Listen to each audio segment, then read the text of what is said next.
ദൈവത്തിന് സ്തുതി.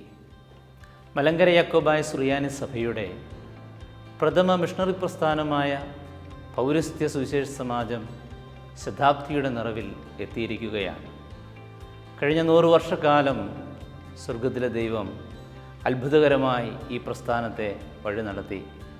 മൽഫോനോ നാസിഹ വന്യ ആത്തുങ്കൽ ഗീവർഗീസ് കോറപ്പിസ്കോപ്പ ആരംഭിച്ച ഈ പ്രസ്ഥാനം ഇന്ന് പരിശുദ്ധ സഭയിൽ ഏറ്റവും വലിയ അതിഭദ്രാസനമായി ഉയർത്തപ്പെട്ടിരിക്കുകയാണ്. പൗരസ്ത്യ സുവിശേഷ സമാജത്തിൻ്റെ ശതാബ്ദി ആഘോഷങ്ങളുടെ ഭാഗമായി വിളംബര റാലി 2024 ജനുവരി മാസം 27, 28 തീയതികളിലായി നടത്തപ്പെടുകയാണ്.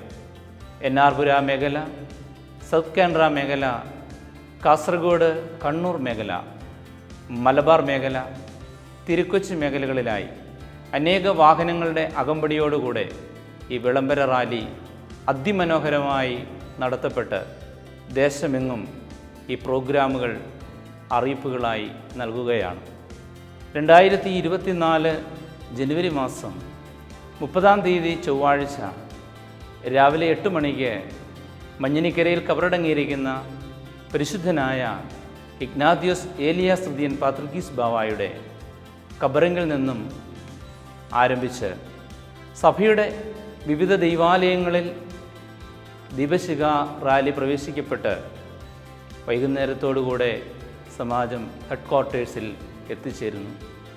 പ്രൗഢഗംഭീരമായിരിക്കുന്ന ശതാബ്ദിയുടെ ഉദ്ഘാടന സമ്മേളനം പരിശുദ്ധ മോർ ഇഗ്നാത്തിയോസ് അഫ്രീദീൻ പാത്രിക്കീസ് ബാവ തിരുമനസ്സുകൊണ്ട് ഫെബ്രുവരി മാസം 6-ാം തീയതി വൈകുന്നേരം 5:30 നടത്തപ്പെടുന്ന പൊതുസമ്മേളനത്തിൽ ഉദ്ഘാടനം ചെയ്ത് അനുഗ്രഹിക്കുകയാണ്. തുടർന്ന് ഫെബ്രുവരി മാസം 7-ാം തീയതി ബുധനാഴ്ച രാവിലെ 8:30 വിശുദ്ധ ബലി അർപ്പിച്ച് നമ്മെ അനുഗ്രഹിക്കുന്നതുമാണ്. ഈ ധന്യമുഹൂർത്തത്തിലേക്ക് എല്ലാ പ്രിയപ്പെട്ടവരെയും സ്നേഹപൂർവ്വം സ്വാഗതം ചെയ്യുകയാണ്. എല്ലാവരെയും ദൈവമായ കർത്താവ് സമൃദ്ധമായി അനുഗ്രഹിക്കട്ടെ.